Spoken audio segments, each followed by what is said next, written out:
Hi వివోస్, welcome to this channel. ముందుగా అయితే updates miss అవ్వకుండా ఉండాలంటే ఈ ఛానల్ని అయితే ఖచ్చితంగా అయితే సబ్స్క్రైబ్ చేసుకోండి.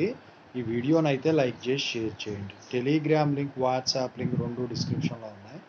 ఖచ్చితంగా అయితే జాయిన్ అవ్వండి. పీడిఎఫ్స్, మెటీరియల్స్ వాటి కోసం ఎప్పుడైనా వీడియో పెట్టినప్పుడు అప్డేట్ మిస్ అవ్వకుండా ఉంటుంది.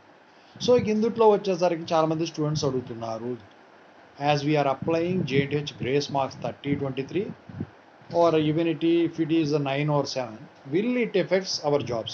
అదొక క్వశ్చన్. అంటే మన జాబ్ మీద ఎఫెక్ట్ పడుతుంది. ఇంకో రెండోది వచ్చేసరికి ఏంటంటే, మనం గ్రేస్ మార్క్స్ అప్లై చేస్తున్నాం కదా సార్, ఇప్పుడు ఇంటర్వ్యూకి వెళ్ళేటప్పుడు జాబు కోసం సో వాళ్ళు కనిపెడతారా PCCMలో మనం గ్రేస్ మార్క్స్ అప్లై చేసి పాస్ అయ్యామని చెప్పేసి అడుగుతా ఉన్నాను. దాని గురించి అయితే నేను ఇప్పుడు డిస్కస్ చేయబోతున్నాను. ముందుగా అయితే ఇన్స్టాగ్రామ్ లింక్ కావాలంటే డిస్క్రిప్షన్లో ఉంది, దాంట్లో కానీ డౌట్స్ పెట్టండి. ప్రతిరోజు తెలుగు ఇంజనీరింగ్ ఎడ్యుకేషన్లో డౌట్స్ పెడుతున్నాను. Telugu engineering education channel link, JNTU updates channel link, software courses work support channel links డిస్క్రిప్షన్లో ఉంది. ఖచ్చితంగా అయితే సబ్స్క్రైబ్ చేసుకోండి, మీకు ఉపయోగపడతాయి. ఇక టాపిక్లో వెళితే ఫస్ట్ క్వశ్చన్ ఏంటంటే, మీ జాబ్స్కి గ్రేస్ మార్క్స్ ఎఫెక్ట్ చూపెడుతుందా? రెండో క్వశ్చన్ చెప్పాను కదా, వాళ్ళు కనిపెడతారా అని చెప్పేసి. అయితే ఇంతకుముందు ఎలా ఉండేదంటే, కొన్ని నెంబర్ ఆఫ్ అటెంప్ట్స్ తర్వాత సప్లీ ఎగ్జామ్స్ కనుక రాసినట్టయితే, బీటెక్ కానీ బీఫార్మసీ కానీ అమలు చేసుకోవాలి అనుకుంటే, సో వాళ్ళు రాసిన సప్లీలు ఛాన్సెస్ అయిపోయిన తర్వాత రాస్తే ఏమయ్యేదంటే, CMMలో ఏదైతే సబ్జెక్టులు ఛాన్సెస్ అయిపోయాక రాశారో వాటన్నిటికీ కూడా స్టార్ మార్క్ అనేది పడేది. ఇంకొక ఛాన్స్ కూడా దాటిపోతే డబల్ స్టార్ మార్క్ అనేది కూడా పడేది. Single star mark, double star mark ఇలా పడేవి. అయితే పీసీలో ఉండదు, CMMలో. అయితే ఏమయ్యేది, జాబ్స్కి వెళ్ళినప్పుడు తరోగా చెక్ చేసేవాళ్ళు ఒరిజినల్ మార్క్స్ మెమోస్. సో చూసినప్పుడు ఈ CMM చూస్తారు కదా, చూసినప్పుడు దాంట్లో స్టార్ మార్కులు పడితే ఏంటిది సప్లీలు అన్ని అటెంప్ట్స్ అయిపోయాక ఇన్నేళ్ళు తీసుకున్నావేంటి నువ్వు డ్యూరేషన్ అని చెప్పేసి అడిగేవాడు. సో అక్కడ ఎఫెక్ట్ పడేది. అయినా కూడా కొంతమంది వాటిని దాటుకొని ఆ డీల్స్ అని కూడా జాబులు చేసిన వాళ్ళు ఉన్నారు. కానీ ఇప్పుడు వచ్చేసరికి ఏంటంటే, మీరు చదువుకునేటప్పుడే గ్రేస్ మార్క్స్ ఇచ్చేస్తున్నారు. నెంబర్ ఆఫ్ అటెంప్ట్స్తో సంబంధం లేకుండా గ్రేస్ మార్క్స్ ఇచ్చేస్తున్నారు. అయితే సబ్జెక్ట్ ఎగ్జామ్షన్ అనుకోండి, ఆ 2 సబ్జెక్టు కంప్లీట్గా తీసేస్తారు CMM నుంచి. సో దానికి మీకు ప్రాబ్లం ఉండదు. కాకపోతే మీకు ఎక్కడ తెలుస్తుంది అంటే, ఇప్పుడు 160 క్రెడిట్స్ అనుకోండి, 160కి మీకు ఆ 8 క్రెడిట్స్ తీసేస్తే సబ్జెక్ట్ ఎగ్జామ్షన్ 2 సబ్జెక్టు తీసేస్తారు కాబట్టి 152 ఉంటాయి. 152 అవుట్ ఆఫ్ 160 అని చూపిస్తుంది కాబట్టి అక్కడ వాడు క్లియర్గా తెలిసిపోతుంది సబ్జెక్ట్ ఎగ్జామ్షను ఏంటి, నువ్వు పూర్తి సబ్జెక్ట్ ఎగ్జామ్షన్ అని తెలీదు. కొన్ని యూనివర్సిటీలు, అన్ని యూనివర్సిటీలు రెగ్యులేషన్ వాళ్ళకి తెలిసినప్పటికి కూడా కొంతమందికి తెలియదు కదా. ఇదేంటా నీకు 150 వచ్చినాయి, 152 వచ్చినాయి 160 గ్రేడ్స్కి, ఫెయిల్ అయ్యా అని సబ్జెక్ట్ అని చెప్పేసి అడుగుతారు. అప్పుడు సబ్జెక్ట్ ఎగ్జామ్షన్ అండి, యూనివర్సిటీ వాళ్ళు ఇచ్చారండి, వాళ్ళు ఇచ్చిందని మేమేం చేయటం అని చెప్పుకోవాలి. చెప్పిన వాళ్ళు ఉన్నారు. కానీ ఇప్పుడు గ్రేస్ మార్క్స్ ఇచ్చేపాటికి ఏమవుతుందంటే, సో గ్రేస్ మార్క్స్ వల్ల ఇప్పుడు ఎన్నైతే నీకు మార్కులు తగ్గినాయి అన్ని మార్కులు వేసేసి దానికి ఇస్తున్నారు. సో అయితే అప్పుడు ఏమవుతుంది, నీకు 160 గ్రేడ్స్కి 160 వచ్చేస్తున్నాయి. సబ్జెక్ట్ ఏం ఫెయిల్ అవ్వలేదు కదా, నువ్వు మిగిలిపోలేదు కదా.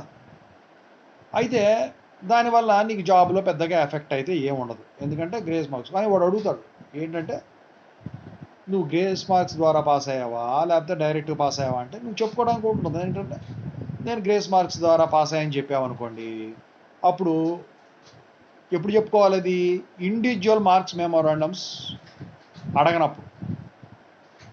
అయితే ఇప్పుడు వచ్చేసరికి ఏంటంటే, నీ గ్రేస్ మార్క్స్ అప్లై చేసిన ఇండివిజువల్ మెమో ఇస్తున్నారు కాబట్టి, ఇప్పుడు నువ్వు ఇండివిజువల్ మెమోస్ అడిగినా అడగకపోయినా కూడా నీకు గ్రేస్ మార్క్స్ ద్వారా కాదండి, నేను డైరెక్ట్గా పాస్ అయ్యాని చెప్పుకోవచ్చు.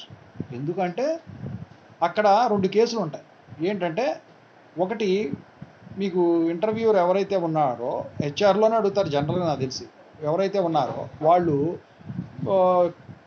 కనిపెట్టే విధంగా నీకు ఇండివిజువల్ మెమోరాండంలో కానీ CMMలో కానీ ఉంటే, అంటే స్టార్ మార్క్ ఉందనుకోండి గ్రేస్ మార్క్స్ ఇచ్చినప్పుడు ఆ సబ్జెక్ట్కి ఏదైతే అప్లై చేసావో అప్పుడు అది తెలిసిపోతుంది. ఎందుకంటే నువ్వు నెంబర్ ఆఫ్ ఛాన్సెస్ అయిపోయాక రాయలేదు, ఎందుకంటే with in the duration complete చేసావు 4 ఇయర్స్లో. అప్పుడు తెలిసిపోతుంది గ్రేస్ మార్క్స్ అప్లై చేశాడు అని. స్టార్ మార్క్ ఏమి ఇవ్వలేదనుకోండి ఇండివిజువల్ మెమోరాండంలో కానీ సిఎంఎంలో కానీ, అప్పుడు ఆయనకి ఏం తెలియదు. అప్పుడు నువ్వు అబద్ధం చెప్పినా ప్రాబ్లం ఉండదు. అయితే నేను చెప్పొచ్చేది ఏంటంటే, మీరు ఇంటర్వ్యూకి వెళ్ళినా దేనికి వెళ్ళినా మీ ఇండివిజువల్ మెమోస్ అన్నీ కూడా, మీ సిఎంఎం కూడా అన్నీ కరెక్ట్గా, సబ్జెక్టులన్నిటికీ కరెక్ట్గా స్టార్ మార్కులు ఉన్నాయా లేవా చూసుకోండి. అన్నిటికీ పాస్ మార్కుల పైన 40 పైన ఉన్నాయా లేవా చూసుకోండి, ఇంక్లూడింగ్ ల్యాబ్స్. అన్నీ కూడా 40 కదా, ఇంటర్నల్స్ ఎక్స్టర్నల్స్ కలిపి 40 దాటినాయా లేవా. ఎక్స్టర్నల్ అయితే 28 దాటినాయా లేవా. ఇంటర్నల్స్ బట్టి ఎక్స్టర్నల్ తెచ్చుకోవచ్చు కదా, ఇంటర్నల్స్ పెద్ద ప్రాబ్లం ఉండకపోవచ్చు.